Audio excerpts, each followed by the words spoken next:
एक बार की बात है। एक गांव में एक बुद्धिमान व्यक्ति रहता था। वह खुद तो गांव का मुखिया था, लेकिन उसका बेटा बहुत नालायक था। बेटा कुछ बड़ा करना चाहता था, लेकिन उसका काम वैसा ना था। वह घोर आलसी था और ज़्यादातर सोते हुए कल्पना की दुनिया में डूबा रहता था। उसे समझाने धमकाने के बाद भी उस पर कोई असर ना पड़ा। समय के साथ वह बुद्धिमान व्यक्ति बूढ़ा होने लगा। वह अपने बेटे को लेकर बहुत चिंतित रहता था। उसे लगा कि बेटे को कुछ तो ऐसा देकर जाना चाहिए कि वह अपना और अपने परिवार की देखभाल कर सके। उसने बेटे को अपने पास बुलाकर कहा, बेटा, तुम्हें अब जिम्मेदारी लेना सीखना चाहिए। मैं चाहता हूँ कि तुम इस जीवन के उद्देश्य को समझने की कोशिश करो और उसे हमेशा याद रखो। इस तरह तुम खुश रहते हुए आनंद में अपना जीवन जी पाओगे। ऐसा कहते हुए उसने बेटे को एक बैग पकड़ाया, जिसके अंदर 4 किस्म के मौसमों के मुताबिक 4 तरह के कपड़े रखे हुए थे। उसमें कुछ खाने पीने का सामान, थोड़े पैसे और एक नक्शा भी था। बेटा सामान देखकर बहुत हैरान हुआ। तब पिता ने कहा, मैं तुम्हें एक खजाना ढूंढने का काम दे रहा हूँ। मैंने इसमें एक नक्शा दिया है। इस नक्शे के सहारे तुम्हें उस खजाने तक पहुँचना है। बेटे को पिता का आइडिया बहुत पसंद आया। अगले दिन वह खजाने की तलाश में निकल पड़ा। उसे जंगलों, पहाड़ों, पठारों, सूखे प्रदेशों से होते हुए जाना था। दिन हफ्तों में बदले, हफ्ते महीनों में। रास्ते में उसे लोग मिले जिन्होंने उसे भोजन दिया, रहने को जगह दी। धीरे धीरे ऋतु बदली और उसके साथ आसपास का परिदृश्य भी। लेकिन वह चलता रहा। करीब 1 साल तक चलते रहने के बाद वह अपनी मंजिल पर पहुंचा। वह एक खड़ी पहाड़ी थी। नक्शे के मुताबिक इस पहाड़ी पर एक पेड़ था, जिसके नीचे खजाना छिपा हुआ था। पेड़ खोजने के बाद उसने आसपास, नीचे, ऊपर हर जगह तलाश की, लेकिन खजाना नहीं मिला। वह 2 दिन तक खजाना खोजता रहा।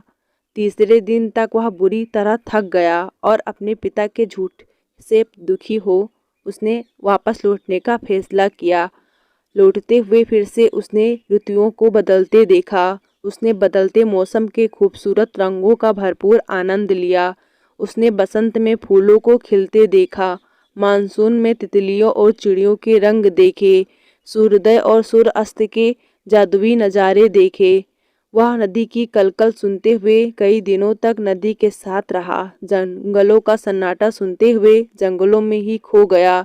चूँकि उसका घर से लाया भोजन कब का खत्म हो चुका था, उसने अपने भोजन के लिए शिकार करना सीखा, रहने के लिए जगह बनाना और अपनी सुरक्षा का इंतजाम करना सीखा। उसने सूरज की स्थिति देखकर समय का अनुमान लगाना भी सीख लिया। वह उन लोगों से मिला, फिर मिला जिन्होंने जाते हुए उसकी मदद की थी। उसने उनके लिए काम करके उनका कर्ज उतारा।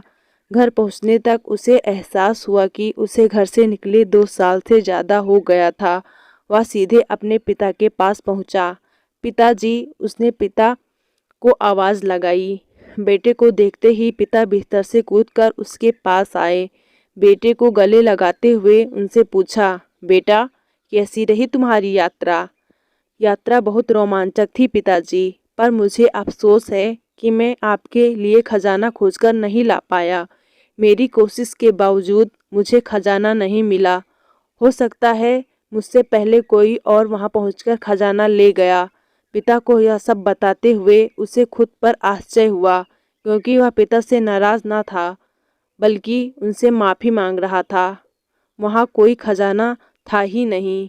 बेटे, पिता ने रहस्य खोला। तब आपने मुझे वहाँ क्यों भेजा? बेटे ने हैरान होते हुए पूछा। मैं तुम्हें ज़रूर बताऊंगा कि मैंने ऐसा क्यों किया, पर पहले तुम बताओ, तुम्हारी यात्रा कैसी रही? जाते हुए तो अच्छी नहीं थी। मुझे चिंता थी कि मेरे पहुंचने से पहले कोई और न खजाना ले जाए, इसलिए मैं दिन रात बिना आराम किए चलता रहा। लेकिन लौटते हुए मैंने यात्रा का भरपूर आनंद लिया, बहुत सी नई चीज़ें सीखी। सच बताऊं तो लौटते हुए ही मैंने जीवन को जीना सीखा। मुझे खजाना खोज पाने का कोई भी दुख नहीं हुआ।